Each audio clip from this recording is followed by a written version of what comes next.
Welcome to the Whole Enchilada, a community of high achievers that fight the status quo, rebel against mediocrity, and make life happen. Let's go.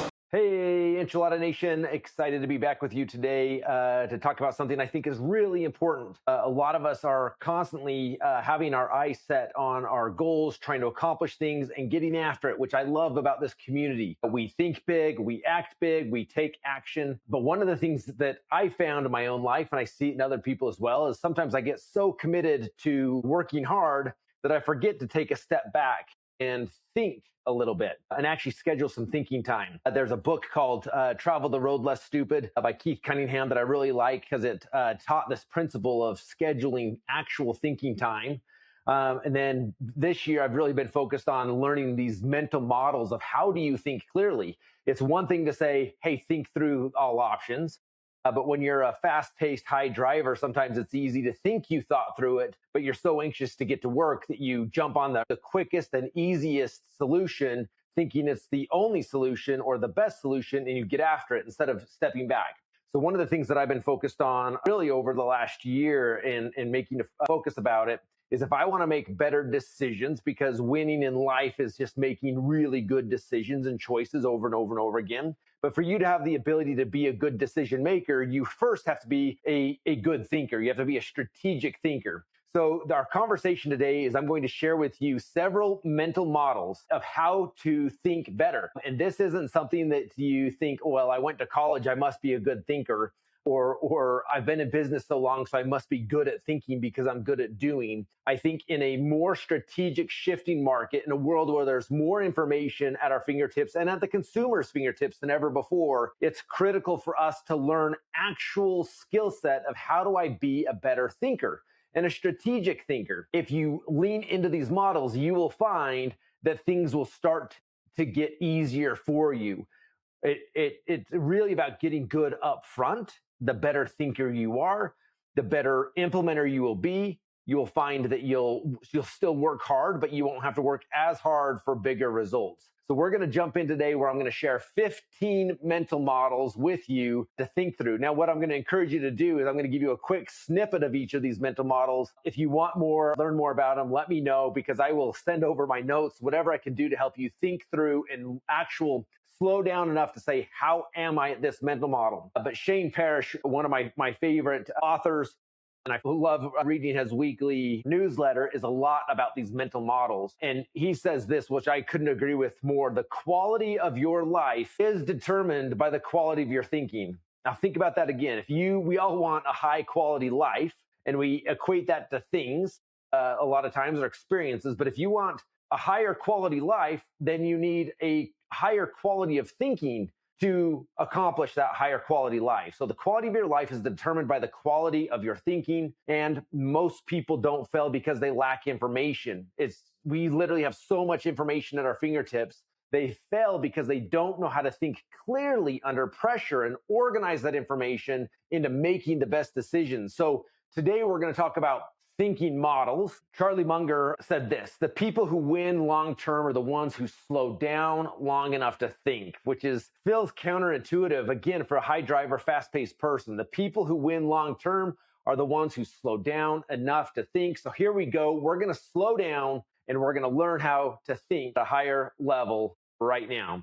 So here we go. The first mental model, first of 15 mental models. Stick with me. We're going to move through these quickly. The first mental model is first principle thinking. Most bad decisions aren't dumb decisions. They're just shallow decisions. So here's what I mean by that. First principle thinking gets past the surface level problem to its root. A lot of us jump right in. We want to deal with the fire. We want to deal with the gnats. And a lot of times the problem we're solving isn't the root of the problem. There's something else underneath it creating that problem.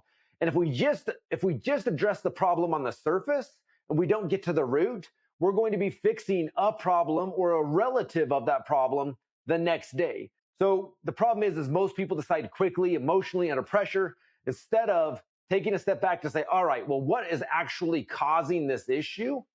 And if I can get to the root of it and address that problem, I get rid of the problem long term.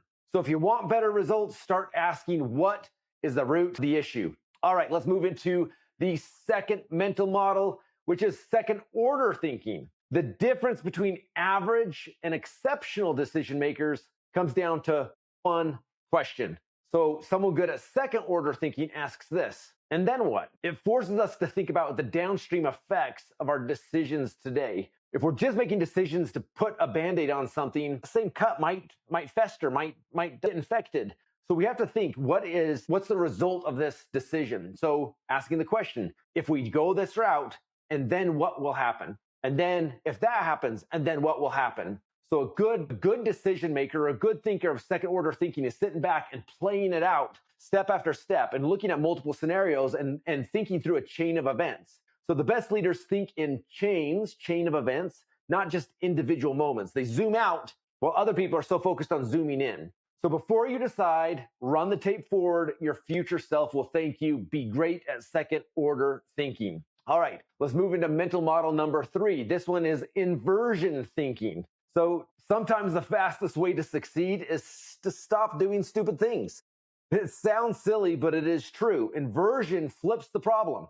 So identify what the problem is and then flip it on its head. And instead of asking, how do I win? Maybe we ask, how do I not lose? And avoid the most predictable failures. So when you identify what guarantees about an outcome and remove it, progress becomes inevitable. So ultimately you can say, sometimes it's easier to say, I know I would fail if I do these things. So how do you structure your life to stop doing those things and then consistently make a good decision? It doesn't necessarily even have to be a great decision if you can get rid of the bad decisions. Asking yourself, yes, how do I succeed? But also ask, what would cause me to fail? That's inversion thinking. Success isn't always about brilliance, even though we want to be brilliant. It's often about avoiding obvious mistakes. That's inversion thinking. Let's move into number 4. The fourth mental model is margin of safety. Sometimes smart people assume they're wrong and they plan accordingly. So a lot of times we just want to assume that we're right. We did the research, we thought it through, our ego steps in, so we have to be right. Well, the smartest people I know still go do all the research. They still put it all together. They put together the best plan they can, but then they assume something is going to go wrong with their plan. The best, most effective plans I've ever put together in my life have never run perfectly smooth. They never do. So you build in a margin of safety or buffers around those decisions. You ask yourself, what of this game plan is most likely to break? What of this game plan is most likely not to run exactly how it shows on this piece of paper as I outline this? And a lot of times that comes down to human error, the human element. Where does the human interact with the systems and the models that you played in? So whether it's finances, time, health, margins, it doesn't matter what the goal is, but you have to prevent errors from becoming disasters and thinking through these margins of safety. So if you can identify what are my margins of safety, where am I most likely to break down, and how do I build buffers around that, you're going to increase the probability of those goals or actions coming to fruition. So don't design your life for perfect conditions. You got to design it to survive reality.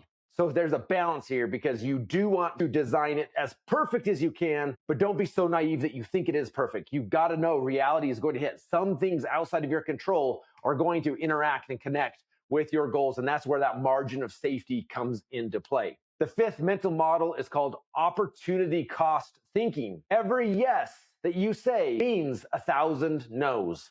So think about this. You just like everybody else, you have 24 hours in a day.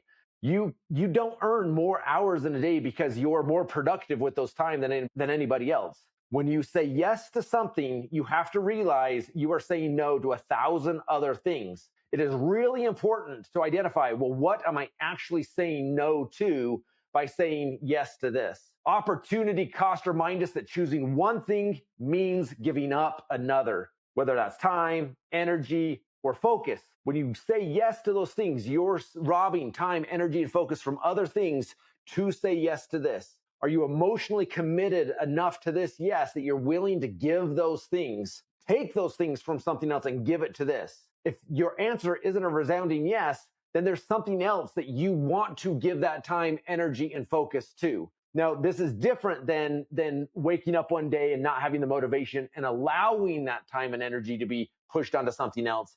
This comes down to opportunity cost thinking of saying, what is the highest probability, my end result, whatever I'm trying to accomplish, am I saying yes to the right things to give my time, energy, and focus too. If it's not a clear yes, then it's costing you something better somewhere else. All right, let's move into number 6. This one is probabilistic thinking. Life does not operate in certainties. It operates in odds. So if you're a gambler, you're going to like this one because everything in life, there is nothing that is certain. There is no certainty that you're going to wake up tomorrow. There is no certainty that you're going to hit your goals. There's no certainty that you're going to be as successful this year as last year. So the idea becomes is how do you start thinking in probabilities? Probabilistic thinking, it replaces this idea of just black and white, yes or no thinking, but you start thinking in likelihoods. Instead of asking, will this work? You ask, what is the probability or what are the chances of this working? And then it comes down to your exact way of thinking, your exact way of showing up, the exact leadership you give your people. Everything you do either moves the probability up or it moves the probability down.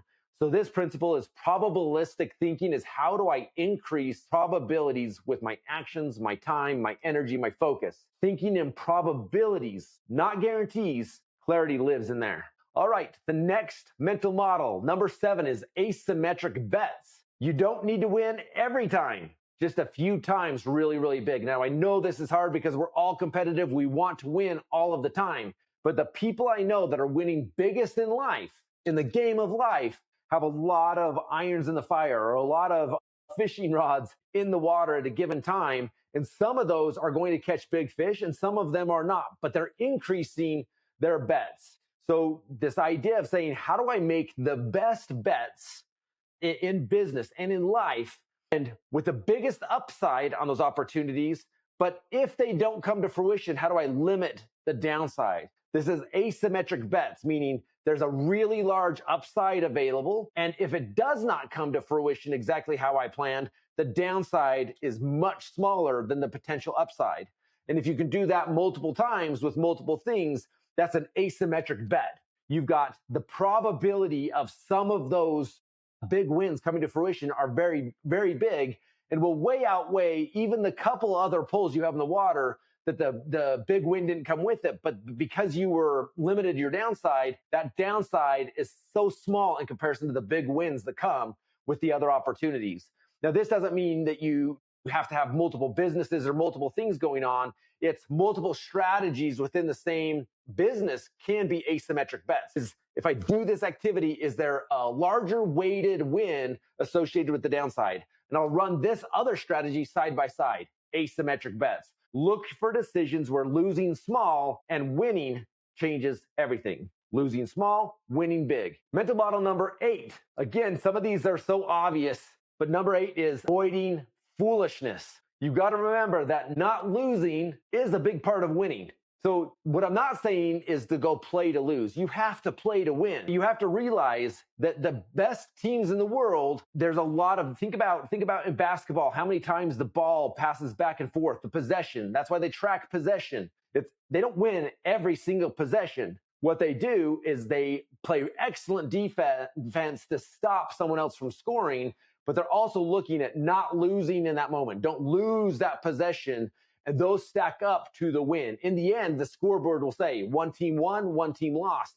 But there's a whole slew of activities that happen throughout the game. And a lot of that is how are you not losing on every given moment, which will end up putting you in the winner's seat. Most success comes from eliminating and avoiding bad decisions, not always making heroic ones. It's not that one big, massive slam dunk that won the game, although that's cool and made the ESPN highlights. It's all the other decisions. And a lot of those decisions were focused on great defense, not losing. So mental model number 8 is avoid foolishness. Just look in your business and say, what are foolish decisions that are demanding your time and energy that when you say yes to those, you're saying you're not no to the more important things. So stop digging your own hole. Stop digging your own grave. Momentum will take care of the rest. Mental model number 9. This one's called default bias awareness. If you don't choose intentionally, something else will choose for you. This is the default bias. There are so many things happening in the world that are trying to demand your eyeballs. They're trying to demand your time because that's going to give somebody else the power in your decision making. This is what marketing is happening today. This is what's happening with your phone, drawing your eyeballs and the doom scroll. All of this is default bias trying to take control of your time, your energy, and your decision making. And you becoming aware of that puts you back in the driver's seat. Defaults quietly shape behavior. So you getting sucked into that marketing trap is shaping your behavior slowly. It's showing up in your calendar, it's showing up in your habits, it's showing up in your systems, it's showing up in your expectations. It might be imperceptible in the immediate moment, but over time, it's inhibiting your results. Most people live by defaults, meaning they're being reactive. They're not choosing intentionally on a day-to-day basis. Being aware of this gives you control to make the right decisions moving forward. So you design your defaults. This is why we say, go live life on your terms. You design your defaults, or you just live with someone else's. It's your choice. Are you living on your terms or somebody else's? All right. Number 10, mental model. The 10th mental model is constraints-based thinking. Another way to think about this is rules-based thinking. Remember, constraints and rules don't limit your freedom. They actually create it. This took me a long time to understand because I hate rules. Still to this day, when someone gives me a rule, my brain can't help it. I'm automatically thinking, why does that rule not apply to me? How do I break that rule? But it took me a while to understand if I can see how the rule or constraint is important for me winning, I will be disciplined with that rule or constraint all day long. So rules or constraints eliminate bad options, and they reduce what's called decision fatigue. And this is demanding your time and energy. The number of decisions you have to make on a single day, from a teeny tiny decision that feels inconsequential to massive decisions that are changing the trajectory of your business. But all of these take energy and cause decision fatigue. If you've already fatigued all of your decision by noon, but you have a big decision to make in the afternoon, the likelihood of you making the right decision is very, very low. So when you start to pre-decide around some things, what you will do and what you won't do, clarity starts to emerge, and you will find that you will have the opposite of decision fatigue, which is the energy and focus and clarity to make the right decisions. A great example of this that I had to create for myself is I do a lot on social media to build our community and tell our story, but I have to give myself a rule as I refuse to open social media before noon each day. That's a constraint. It's a rule. Just by doing that one activity, my productivity goes through the roof in the morning. So think of that along what constraints or rules can you create in your own world. Fewer options equals better decisions. All right, mental model number 11 is emotional regulation. Remember, when emotions rise, intelligence drops. When we let our emotions lead, our intelligence takes a back seat. So remember, clear thinking, there is an element of emotion to it, but it has to be led by clear thinking and then letting emotions take a back seat and see how they interact with the decision other than the other way around. If you lead with emotions, your emotion is going to cloud your judgment and decision making. So how do you do this? You have to create space. You have to recognize, when are my emotions getting the best of me? And you have to create space. By learning to do this, you will find that you're tapping into a new superpower for yourself. Because if you can create a little bit of space, remove the emotion, really focus on the logic using some of these other mental models, all of a sudden you will find a calmness in your decision making, and it will change how you approach decision making moving forward. So remember, create space before you decide. And in space, you will find wisdom. All right, mental model number 12. This one's called long-term thinking. Short-term comfort is expensive. Short-term comfort is expensive. What does that mean? That means a lot of times our brain wants to make a decision of what's the most comfortable thing for me to do right now. What will eliminate pain? What is the easiest thing to do? When we do that, often we're dealing with surface level issues, or we're avoiding the biggest issues in our world. This, to me, is one of the biggest things that keep us from moving our organizations forward. It's not that we're not working, it's that we're allowing ourselves to work on activities that are not the most important things that move the needle within our business. So we can tell ourselves at the end of the day, well, you worked hard, you just couldn't get to the most important things. That is a choice you made. You could have used the time to focus on the most important things. When I find that I do, when I focus on the activities that are going to take care of long-term results, a lot of the little things that I could have done are either almost handle themselves in some ways, or people on my team handle them, or somehow the bigger, better decisions eliminate those smaller decisions that could have taken my time. So long-term thinking prioritizes compounding results over convenience. The best outcomes come from decisions that feel boring now, but are powerful later. You have to be okay with the monotony of success. It's okay to think the activities are boring. In fact, a lot of times when it becomes boring and just routine on making the right decisions, it means you're doing the right thing and momentum is going to show up. So remember, play the long game, and it's okay because the long game is less crowded. Mental model number 3 is leverage awareness. Remember, more effort isn't the answer, but direction is. So a lot of times we hear this idea of just work harder. And a lot of us are just grinders as it is, and we wear it as a badge of honor. But it's not about just working harder. Leverage is about finding actions that give disproportionate results. Not all work matters equally. Identify where your time and impact multiplies and just moves things forward. Remember, you are a unique individual, and what your strengths are different than mine. You have to figure out what your unique genius is and just double down on that genius. And then ask yourself, if I focus on nothing but this, what are all the other things that must be done that I'm not giving time and energy to? And that's where you start to be aware of what needs leverage in your world. Now, leverage doesn't always mean people. A lot of times we think we have to go hire a bunch of people, but a lot of times it comes in the form of systems, tools, technology can leverage those things. Now, in all of our world, we're going to have to step outside of our zone of genius a little bit. But the more we step out of it, the slower our momentum is going to be. So leverage awareness is just being aware of where do you need more leverage in your world, and learning to leverage is a skill set you have to learn. Stop bragging about how hard you're working and start asking, how do I leverage my time for better results? Mental model number 14 is identity-based decision-making. The strongest decisions don't depend on your motivation. Most of us, we know how to get motivated. We know how to find motivation. The problem is we got to go around motivation and say, not make decisions for who I am today, but make decisions for who I'm going to be tomorrow. This goes back to this idea of the as-if principle. You've set goals for yourself because you're trying to evolve. You're becoming a better version of you. You're trying to achieve something for you and your family that you have not achieved before. So the person that needs to be making the decisions in your life right now are not the current version of you,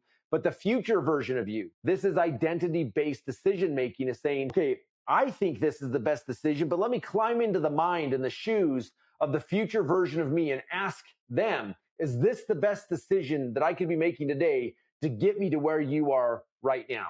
That is identity-based decision-making. Decide like you're already the person you're becoming. All right, mental model number 15 is environment design. Willpower is good, but willpower is unreliable. Environment is something that can be reliable. Willpower is unreliable. Your environment can be reliable. So remember, behavior follows environment. If you want to change your behavior, start by changing your environment. Another way to look at this is changing the inputs will change the outputs dramatically. So for example, my home office is regularly, I have to step back and say, all right, is my home office set up in a way that I can walk in the morning and I don't have the distractions and I have things on the wall that are motivating me that I can walk in and be like, I'm ready to go. My environment is absolutely conducive to me winning today. Now, home office seems like it's an easy way to do. If you're at an office, an environment, when I'm traveling, whatever it is what are the things that I can do to control my environment? When I'm on the road, which I'm on the road a lot, my briefcase becomes my environment. I could be just as productive in a hotel room because I've got everything I need right there in my briefcase to know that I can be productive. So think through what are all the things I can have at my fingertips to be productive. That is your environment. And don't forget, it's not just things, it's people too. If you want to change your level of thinking, a lot of times you have to be around people that are thinking bigger. So design your environment and your future will start to change. Design your environment, going back to the as-if principle from the last mental model, have them help you design your environment and your future will start showing up differently. So these are 15 mental models. I know there's a lot of little ones there, but if you learn them, you'll find that your brain starts going through them on a regular basis. You have to intentionally go through this process of saying, which mental model am I thinking through now? But after becoming a student of this, I find myself finding which mental model makes most sense in addressing a problem. I don't run every problem or every decision through all 15 mental models, but I can quickly push to the surface which mental model most makes sense to the issue, the problem, the training, the leadership that is right there in front of me in that moment. So if you want better results in your life, don't just work harder though, think better. These mental models won't just change how you do business, they're going to change how you see the world. So this is my invitation to you, is you guys are brilliant people. I know you want big things. I know you're driven. I know you know how to work hard. My challenge to you is the same challenge to myself, is I need to learn how to be a better thinker, a strategic thinker, see things differently and better than in other people. By doing so, I'm going to start making better decisions and choices than anybody else. And this will result in me creating momentum, hitting my goals moving forward. Appreciate you being here. Go live life on your terms.